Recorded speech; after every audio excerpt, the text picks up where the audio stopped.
Good morning बच्चों। जैसा कि आप लोग जानते हो कि हम लोग आज नया चैप्टर स्टार्ट कर रहे हैं, that is outcomes of democracy.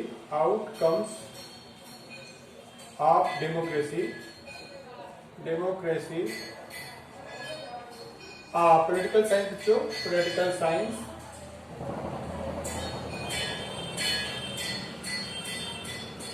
Political science में हम लोग स्टार्ट करते हैं आउटकम्स ऑफ डेमोक्रेसी। तो मैंने बताया था बेटा कि डेमोक्रेसी एक ऐसी गवर्नमेंट होती है, the country where the government of the country is elected by the public of the country is known as a democratic government. But हर कंट्री में बेटे डेमोक्रेसी का एक अलग अलग लेवल है, एक अलग अलग डीपनेस है। फॉर एग्जाम्पल के तौर पर democracy of Pakistan can never be compared with the democracy of America, England and France as well as India also. क्योंकि बच्चों वहाँ हाफ टाइम पे देखते हैं कि वहाँ पर मिलिट्री रूल रहता है, देखे हैं।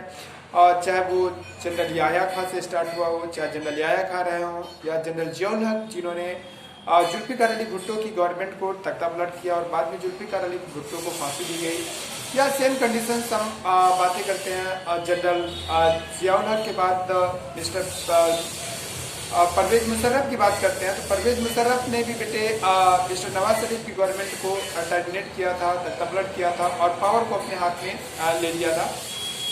जानते हो 1999 आप लोगों ने पिछली क्लास 9 में पढ़ा भी था कि 1999 में पाकिस्तान की तख्ता पलट किया गया और मिस्टर नवाज शरीफ मिस्टर परवेज मुशर्रफ ने पावर को अपने हाथ में ले लिया और 2010 तक तो वो पाकिस्तान के हेड बने रहे, पाकिस्तान के army head as well as the political head दोनों ही बने रहे एंड उन्होंने सरकार चलाया। फिर 2010 में फिर से बेटे वहाँ डेमोक्रेसी बहाली हुई और फिर we are seeing that till today.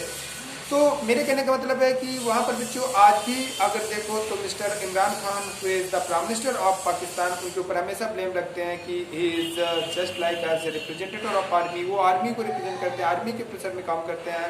He is not free to do the work really, ठीक है। He has to take decision in favour of the army, ऐसे करके उनके ऊपर ढेर सारे ब्लेम लगते रहे। तो हर पाकिस्तान की डेमोक्रेसी को तुमने देखा या बांग्लादेश की डेमोक्रेसी को देखें, बांग्लादेश की डेमोक्रेटिक कंडीशन तो सभी सही है, या और भी ढेर सारे कंट्रीज की डेमोक्रेसी को भी हम देखते हैं जहाँ पर नाम के लिए तो इलेक्शन होते हैं, गवर्नमेंट इलेक्ट होती है, लेकिन क्या वो कंट्री डेमोक्रेटिक है? This is a very artificial condition. वहाँ पर ये कहना कि वो कंट्री क्या डेमोक्रेटिक कंट्री है, आज ये कह पाना बहुत मुश्किल हो जाता है for them that they are democratic country और नॉट। Same situation. तो बच्चों ये देखते हैं या हम भारत की डेमोक्रेसी का डेप्थ लेवल क्या उतना डेप्थ है जितना अमेरिका या अमेरिका जैसे देश के ऊपर भी बेटे ब्लेम लगते रहे हैं कि वहाँ के election free and fair election नहीं हो रहे हैं। जैसा कि अभी पिछले इलेक्शन में कल अभी 10-15 दिन के पहले वहाँ इलेक्शन परफॉर्म हुए, कंडक्ट हुए और आप लोगों ने देखा मिस्टर ट्रंप ने ब्लेम लगाया जे बिडेन के ऊपर कि वो उन्होंने करप्शन किया वोटिंग में। तो ऐसा कुछ हमेशा हमें देखने के लिए मिलता चला आ रहा है बच्चों। तो बेसिक हमारे कहने का मतलब सिर्फ ये है कि क्या डेमोक्रेसी का आइडियल फॉर्म क्या होता है और डेमोक्रेसी का आइडियल फॉर्म के आउटकम्स क्या होते हैं। तो अगर डेमोक्रेसी से देखा जाए बच्चों तो डेमोक्रेसी बाकी सारे form of other form of the government से डेमोक्रेसी विच कम्प्लीटली डिफर है। Other form of the government से डेमोक्रेसी कंप्लीट डिफर है और best form of the administration है। रादर जितने भी अभी तक के नॉन फॉर्म ऑफ द, चाहे मोनार्ची हो, चाहे डिक्टेटरशिप हो, चाहे बच्चों कॉन्स्टिट्यूशनल, चाहे मोनार्ची हो, डिक्टेटरशिप हो या ऑटोक्रेटिक हो रूल हो, ये सारे रूल पे अभी तक देखा गया कि democracy is the best form of the government. Democracy क्यों best form of the government है और ये उसके कुछ प्रॉपर्टीज हैं, वही उसके आउटकम्स हैं कि डेमोक्रेटिक गवर्नमेंट को best form of the government माना जाता है। और तो डेमोक्रेटिक गवर्नमेंट क्यों best form of the government है, उसके कुछ प्रॉपर्टीज हैं, उसके कुछ फैक्टर्स हैं because of which democratic government is considered as a democratic government is considered as a best form of the government. तो सबसे पहले देखते हैं बेटे अकाउंटेबल गवर्नमेंट होती है। डेमोक्रेटिक गवर्नमेंट अकाउंटेबल गवर्नमेंट होती है। तो अकाउंटेबिलिटी देखते हैं, अकाउंटेबिलिटी देखें,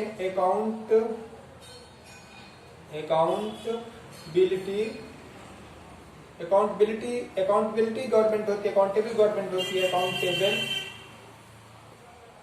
अकाउंटेबल गवर्नमेंट होती है।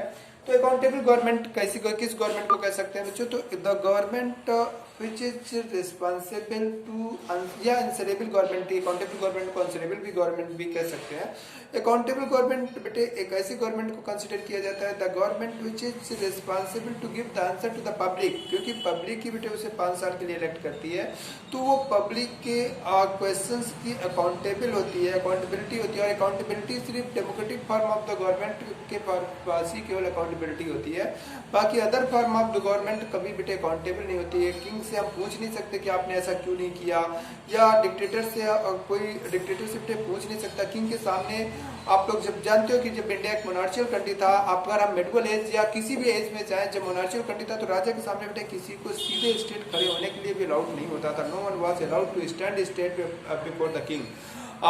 चाहे वो अकबर जैसे महान राजा who is considered as a great king of the India, उनके भी दरबार में बेटे जमी बोस एंड क्या कहते हैं सिजदा जमी बोस जैसे सिस्टम थे कि आपको जा करके पहले लेट करके राजा के पैरों को चूमना होगा एंड सिजदा करना होगा, झुक करके खड़ा होना होगा। तो इस तरीके से अकाउंटेबल गवर्नमेंट हो ही नहीं सकती है ये गवर्नमेंट। डिक्टेटरशिप हिटलर से अकाउंटेबिलिटी का एक्सपेक्टेशन किया जाए। हिटलर के सामने हिटलर को ब्लैक जूस लोग पसंद नहीं थे, उनको मतलब किस तरीके से उनको उनके टार्चर किया। You have completed it in class 9, तो उन गवर्नमेंट से हम अकाउंटेबिलिटी की एक्सपेक्टेशन कर सकते हैं। तो वो बेटे अकाउंटेबल गवर्नमेंट सिर्फ एंड सिर्फ हमारी डेमोक्रेटिक गवर्नमेंट ही हो सकती है, जो पब्लिक के क्वेश्चंस के लिए आंसरेबल है। पब्लिक से जो उन्होंने प्रॉमिस किया at the time of election, जिन्हें manifesto part of the party कहा जाता है, आफ्टर विनिंग द इलेक्शन उस पार्टी से पब्लिक एक्सपेक्टेशन करती है कि वो अपने मैनिफेस्टो में या अपने इलेक्शन टाइम में जो प्रॉमिसेस किए हैं, जो वादे किए हैं पब्लिक से, उन्हें शुड भी कंप्लीट किया जाए। अगर नहीं कंप्लीट करती तो पब्लिक उनसे क्वेश्चन पूछती है। वो तो पब्लिक तो डायरेक्टली बेटे यहाँ पर 5 इयर्स के बाद उन्हें क्वेश्चन पूछने का मौका मिलता है। At the time of the elections when they again time went to the among the publics political leaders of that political parties, तो उनको फिर पब्लिक के क्वेश्चंस का सामना करना पड़ता है। और उसके बाद पर डे उन्हें एवरी डे उन्हें they have to be face the questions asked in the parliament by the oppositions of the government. तो इस तरीके से जो वो एक अकाउंटेबल गवर्नमेंट है, जिससे जो भी उसने प्रॉमिस किया उसके लिए उसे अपने रिस्पॉन्सिबल होना ही पड़ेगा। ठीक है, इसके बाद बच्चों वो एक कोई भी एक्सीडेंट हो जाते हैं, कोई भी कंट्रीज में कोई भी एपिडेमिक्स आ जाती है, तो उनसे गवर्नमेंट किस तरीके से उन चैलेंजेस को फेस करने के लिए क्या क्या व्यवस्थाएं करती है, इस चीज़ के लिए भी वो अकाउंटेबल होती है। अकाउंटेबिलिटी उसकी होती है, उसे जवाब देना पड़ता है कि हम इस तरीके के एपिडेमिक को इस तरीके से, या कोई भी कंट्रोवर्सीज कंट्री के अंदर आती है, कोई भी कंट्रोवर्सीज विद अदर कंट्रीज के साथ आती है, तो everywhere government have to be accountable. Democratic government को अकाउंटेबल होना पड़ता है, और उन्हें विपक्ष का पार्लियामेंट में as well as among the public के बीच में उन्हें को आंसर देना ही पड़ता है। इसके बाद जो रिस्पॉन्सिव गवर्नमेंट होती है, रिस्पॉन्सिव गवर्नमेंट का मतलब होता है कुछ इसकी रिस्पॉन्सिबिलिटी होती है टूवर्ड पब्लिक की, पब्लिक को कम से कम बेसिक राइट्स प्रोवाइड किए जाने चाहिए, जो कि पब्लिक के आम आदमी के लिए, एक कॉमन पीपल के लिए, इकोनॉमी के लिए, फाइनेंशियली, मेंटली डेवलपमेंट के लिए जरूरी होते हैं। क्या वो क्या कहते हैं राइट उन्हें दिए गए हैं कि नहीं दिए गए। और इसके बाद लेजिस्लेट गवर्नमेंट एक ऐसी गवर्नमेंट को कहा जाता है बच्चों, legislate government is that government which follow the particular procedures, एक जो कानून बनाने के लिए प्रोसीजर को फॉलो करती है।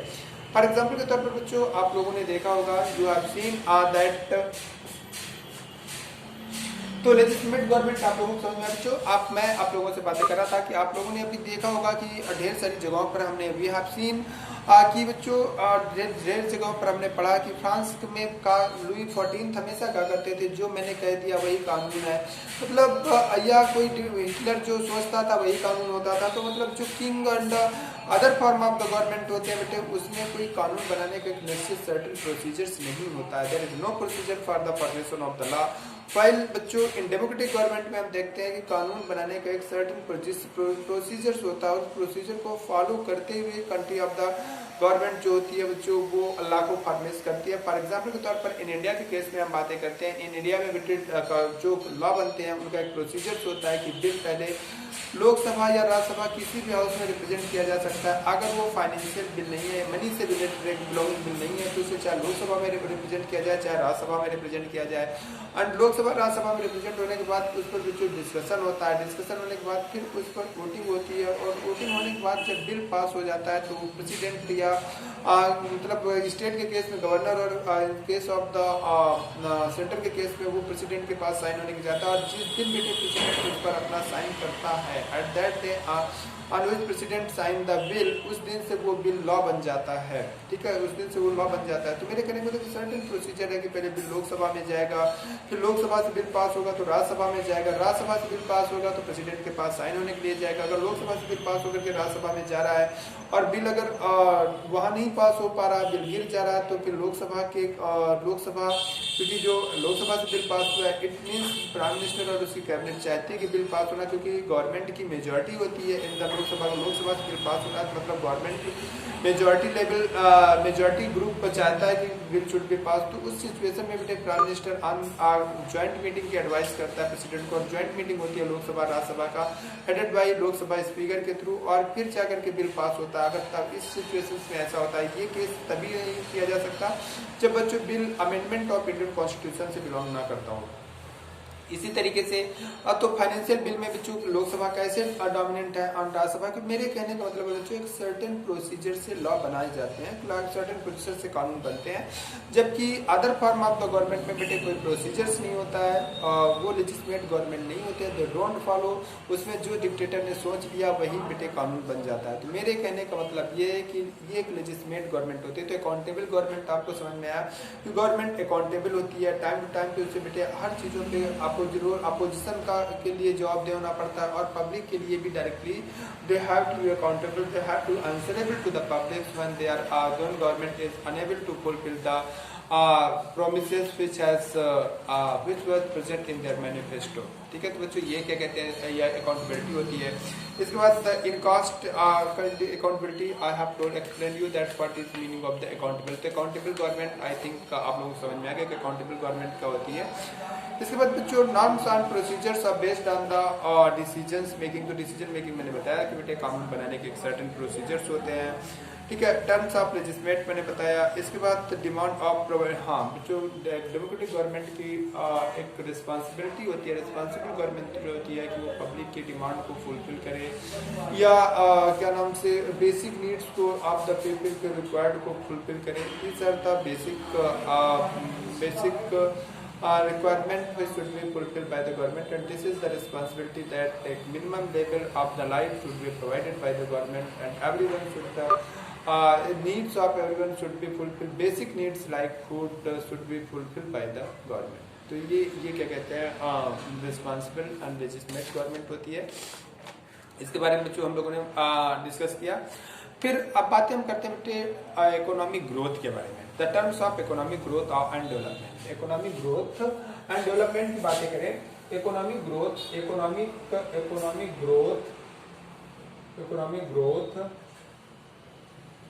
as well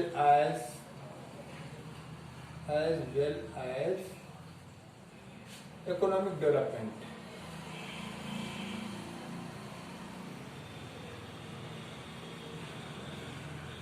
इकोनॉमिक डेवलपमेंट, तो अगर हम जो दोनों के बीच ग्राफ खींचे तो हमारा जो स्लाइटली ग्राफ, ये बच्चों नॉन डेमोक्रेटिक गवर्नमेंट है, नॉन डेमोक्रेटिक गवर्नमेंट, ये डेमोक्रेटिक गवर्नमेंट का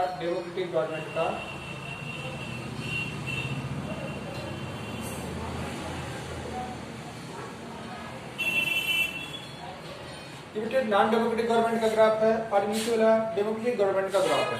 बेसिक मेरे कहने का मतलब है डेमोक्रेटिक गवर्नमेंट का ग्राफ नॉन डेमोक्रेटिक गवर्नमेंट से स्लाइटली डाउन होता है। डेमोक्रेटिक गवर्नमेंट का डेवलपमेंट अगर देखा जाए बच्चों तो नॉन डेमोक्रेटिक गवर्नमेंट में अगर कोई एक ऐसा डिक्टेटर जो थोड़ा सिंसियर है फॉर द डेमोक्रेसी के लिए, तो उसके कंपेयर में नॉन डेमोक्रेटिक गवर्नमेंट का ग्राफ बेटे थोड़ा सा अप रहता है, ज़्यादा अच्छा रहता है देन द डेमोक्रेटिक गवर्नमेंट के। और उसका रीजन मैं बता दूं कि डेमोक्रेटिक गवर्नमेंट में बच्चों बहुत ढेर सारी ऐसी पॉलिसियां हैं जो अपने टारगेट को पाए हुए ही खत्म कर दी जाती है। जैसे वेल एज 5 साल के बाद सरकार बदली या बीच में भी सरकार बदली, तो सरकारें क्या करती है बेटे कि दूसरे के गवर्नमेंट के थ्रू स्टार्ट की गई पॉलिसीज को खत्म कर देती हैं, और वो गवर्नमेंट में वो पॉलिसी में बहुत कुछ पैसा खर्च हो चुका होता है, लेकिन वो अपने टारगेट को बिना अचीव किए हुए, जो भी जिस पर्पज के लिए बनाई गई उसको बिना अचीव किए हुए भी उन्हें खत्म कर दिया जाता है। इस वजह से उनका पूरा मनी वेस्टेज चला जाता है।